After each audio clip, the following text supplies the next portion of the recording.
എല്ലാവരും കരങ്ങൾ ഉയർത്തി ദൈവത്തെ സ്തുതിച്ചാട്ടെ. Let us lift up our hands to worship the Lord this morning. ശക്തിയോടെ സ്തുതിച്ചാട്ടെ. Let us worship God with power. ഒരു പ്രാവശ്യം ശക്തിയോടെ സ്തുതിച്ചാട്ടെ. Let us worship God. Hallelujah. Praise the Lord.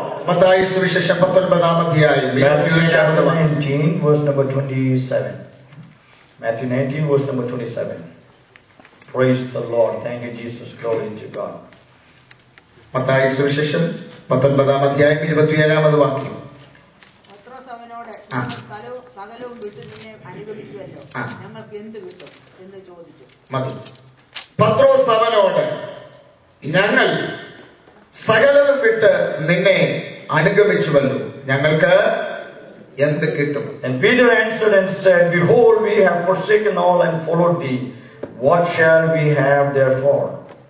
കർത്താവായ യേശുക്രിസ്തുവിന്റെ പരസ്യ ശുശ്രൂഷ കാലയളവിൽ ഈ ലോകത്തിലായിരുന്നപ്പോ തന്നോടുകൂടെ ഇരിക്കേണ്ടതിനും പോയി പ്രസംഗിക്കേണ്ടതിനും ഭൂതങ്ങളെ പുറത്താക്കേണ്ടതിനുമായി അവൻ പന്തിരുവരെ നിയമിച്ചു. We see that Jesus ordained 12 of them to be with him and to go and cast out demons and preach the gospel. അങ്ങനെ യേശുക്രിസ്തുവിന്റെ ശുശ്രൂഷയ്ക്ക് വേണ്ടി തെരഞ്ഞെടുക്കപ്പെട്ട 12 പേരിൽ ഒരുവനാണ് പത്രോസ്. And one of them was Peter, who God had chosen to be with him. ഈ ഭാഗത്തേക്ക് വരുന്നതിന് മുൻപ് ആരാണ് പത്രോസ് എന്ന് പറഞ്ഞ് ഞാൻ ഈ ഭാഗത്തേക്ക് I want to give a brief detail about Peter and then go into the word of God. പത്രോസിന്റെ ആദ്യത്തെ പേര് ശീമോൻ എന്നാണ്.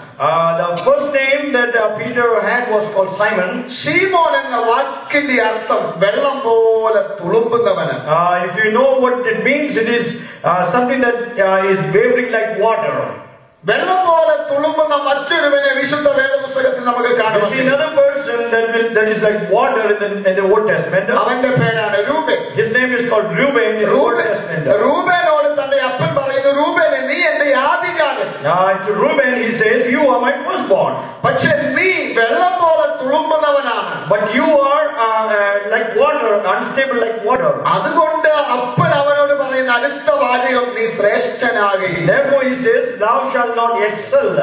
അപ്പൊ വെള്ളം പോലെ തുളുമ്പുന്നവൻ ഒരിക്കലും ശ്രേഷ്ഠനാകില്ലെന്ന് ഒരപ്പൻ വിളിച്ചു പറയും. What it means is, if you are unstable like water, you will not be blessed or excel. പക്ഷെ പുതിയ നിയമത്തിൽ യേശുക്രിസ്തു അങ്ങനെയുള്ള ഒരുവനെ നോക്കിയിട്ട് അവന്റെ പേരിന് അല്പം വ്യത്യാസം. Praise God. But Jesus looks at a person in the New Testament and will change the name of that person now. ഈ വെള്ളം പോലെ തുളുമ്പുക എന്ന് പറഞ്ഞാൽ what it means to be unstable like water is, ഇപ്പൊ പറയുന്നല്ല പിന്നെ പറയുന്നത്. whatever he says now is not what he will say later on. പിന്നെ പറയുന്നല്ല ഇപ്പൊ പറയുന്നത്. What he says later on is not what he's going to say right now. ഒരു കാര്യത്തിലും ഉറപ്പില്ലാത്ത, he has no confidence in anything. നമ്മൾ സാധാരണ പറയാറുണ്ട്, നമ്മുടെ മനുഷ്യർ പുറമേ ഉള്ളത് നോക്കും. Many times we say the Lord looks on the outside. പക്ഷേ ദൈവം അകമേ നോക്കുകയാണ്. The man looks on the outside, but God looks on the inside. ഇംഗ്ലീഷിൽ ഇങ്ങനെ ഒരു പദം നാം കാണുന്നു. In English there's a phrase that says, knowing a person and knowing about a person has different. ദൈവത്തെ ഒരു മനുഷ്യനെ അറിയുന്നതും മനുഷ്യനെ കുറിച്ച് അറിയുന്നതും വ്യത്യാസമുണ്ട്. knowing a person and knowing about a person has different. മനുഷ്യനെ അറിയുന്നതും മനുഷ്യനെ കുറിച്ച് അറിയുന്നതും തമ്മിൽ വ്യത്യാസമുണ്ട്. I mean, you know about me but you do not know me. എന്നെ കുറിച്ച് ചിലത് അറിയാമായിരിക്കും, പക്ഷെ എന്നെ അറിയത്തില്ല നിങ്ങൾക്ക്. We know about Christ but we do not know Christ. നമുക്ക് ക്രിസ്തുവിനെ അറിയാമെങ്കിലും ക്രിസ്തുവിനെ കുറിച്ച് അറിയാമെങ്കിലും ക്രിസ്തുവിനെ അറിയത്തില്ല. What we know about Christ, ക്രിസ്തുവിനെ കുറിച്ച് നാം എന്തറിയുന്നു? see, we know that he has done many miracles in this world. അനേകം അത്ഭുതങ്ങൾ താൻ ചെയ്തത് നമുക്കറിയാം. He done many wonder things in this world. ലോകത്തിൽ അനേക അത്ഭുതങ്ങളെ ചെയ്തത് നമുക്കറിയാം. Only that things we know about Christ. അത് മാത്രമേ നമുക്ക് അറിവായിട്ട് ലഭിക്കുന്നുള്ളൂ. But here we see that Jesus is looking at Peter. ഇവിടെ പത്രോസിനെ യേശു നോക്കുന്നതായിട്ട് നാം കാണുകയാണ്. അവൻ പത്രോസിനെ നോക്കുന്നു. He looks at Peter. അവൻ നോക്കുന്നത് നമ്മുടെ പരിമിതി വെച്ചല്ല, നമ്മളെ he doesn't look with the limitations that we look at a person at. ക്രിസ്തു നമ്മെ നോക്കുന്നത് നമ്മുടെ ഭാവിയെ കുറിച്ച് അറിയാവുന്നവനാണ്. He always looks at the future when he looks at you now. പകൽക്കാലം എന്നെ കേൾക്കുന്ന ദൈവമക്കളെ, the children of God who listen to me this morning, ലോകം നമ്മെ പരിധി വെച്ച് അളക്കുമ്പോൾ, when the world will have a measurement to measure us, പരിധിയില്ലാതെ നമ്മെ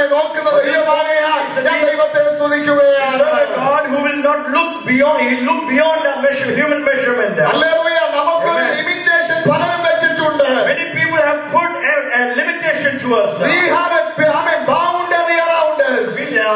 നമുക്കൊരു അതിര് വെച്ചിട്ടുണ്ട്. പക്ഷേ നമ്മുടെ അതിരുകൾക്കപ്പുറത്ത് നമ്മെ കാണുന്ന ഒരു സ്വർഗ്ഗം എന്ന പകൽക്കാലം നമ്മുടെ നടുവിലുള്ളതിനെ ഓർത്ത് ഞാൻ ദൈവത്തെ We സ്തുതിക്കുന്നു. have a God who looks beyond every boundaries that man has laid. I don't have much enough time to preach and describe these all things.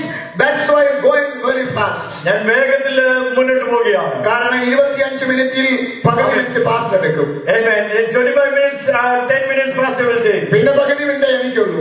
I get only the half the time. So I have to finish. Amen. Yeah, within this minute. You have to finish very fast. അതുകൊണ്ട് വളരെ വേഗത്തിൽ ഞാൻ പറഞ്ഞു Let's പോകുന്നു. go very quickly this morning. സാധാരണ എനിക്ക് ഈ സ്പീഡിൽ പ്രസംഗിച്ചുള്ള പരിചയമില്ല.